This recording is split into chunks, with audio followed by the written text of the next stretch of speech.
Now you've had the worst. Now we're looking at the thirst quencher, Prips.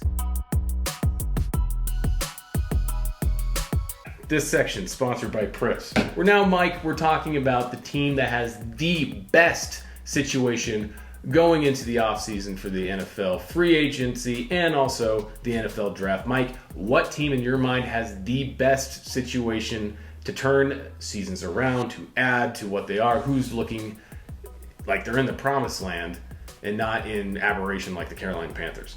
Yeah, I would probably say, in my mind, this is an easy question. It's got to be the Houston Texans. I mean, you have the rookie of the year quarterback who, he didn't have the best outing against the Baltimore Ravens in the divisional round of the playoffs, but CJ Stroud played out of his mind this season. And, you have a ton of cap space. You have a coach that is building a hungry program. Like, I think the Texans are a scary team next year and beyond.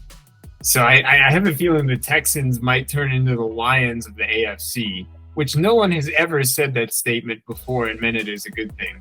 But it finally means something good this year. Houston is kind of a dangerous team, I think, to watch. They're my pick. What do you have, Derek? Yeah, I like the Houston pick. It's really not as bad. When you first said it, I was kind of taken aback. They have some cap space to work with free agency to pull in some players. I mean, honestly, you're looking at that offense. There's not a whole lot they need to add to that. And with the draft picks, they hit on every single one last year. I mean, talk about hitting like just an absolute home run. They were all productive.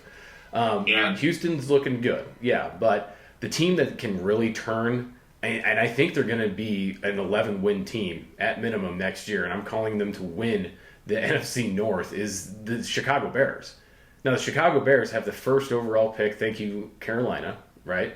They don't have to draft a quarterback, right? They don't have to use the first round or the first overall pick on a quarterback. Justin Fields played pretty darn well considering how that season was going. They also have already moved in season with free agency by picking up Montez Sweat, and that defense looked terrifying by the end of the season. Now, we'll probably get comments saying terrifying. What?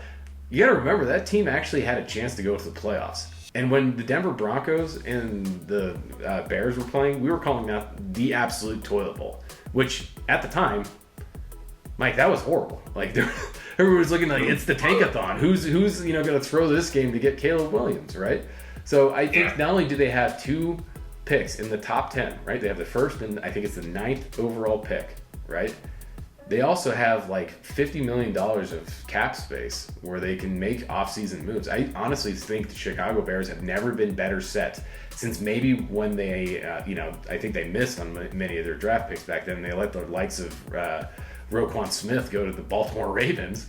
But like back since they drafted what was his name? Mitch Trubisky. Yeah, it was, all right. The best situation they've had since Mitch Trubisky. They had 3 first-round picks that year, Mike. Let's restate that. The best situation they've had since Mitch Trubisky. All right, prior to drafting Mitch Trubisky, they blew it all as soon as they drafted him. That's fair. Yeah, that's fair. I'm calling it right now. It's happening right here. This is January 30th, 2024. The Bears are going to win the NFC North, and they're going to have 11 wins next year. Have you watched Justin Fields with the games on the line? They can trade him. Justin Fields is worth a first-round draft pick, if not multiple second and maybe multiple thirds. Right? It's true. I think they have a chance to turn it around, but I don't know if I see them winning the North. I think the Lions still are going to be a force to reckon with there. But no, the Lions will go back to Lions stuff. I don't know. It could be a tough division. Green Bay came on hot too, but the Bears will be in the mix. So I'll give you that. Chicago will be in the mix. I'm not sure it's a 1-year rebuild just like that. The NFC North is going to turn into the AFC North. Okay, where 3 teams will make the playoffs next year between Green Bay, the Bears, and the Detroit Lions. Think about this. If they move on from Justin Fields, you know what the trade's going to be? The trade's going to be Justin Fields to the Steelers, right? For either 2 overall picks contingent, or it's going to be like 2 and 3 overall, and 2 and third round picks contingent in the future, right? And then that sets them up for even more Like, this team has never been in a better spot than right now to turn this around. And it might be the first time they can actually get, like, if they take Caleb Williams first overall, which, it looks like they might actually have the first decent quarterback that's played for the Chicago Bears.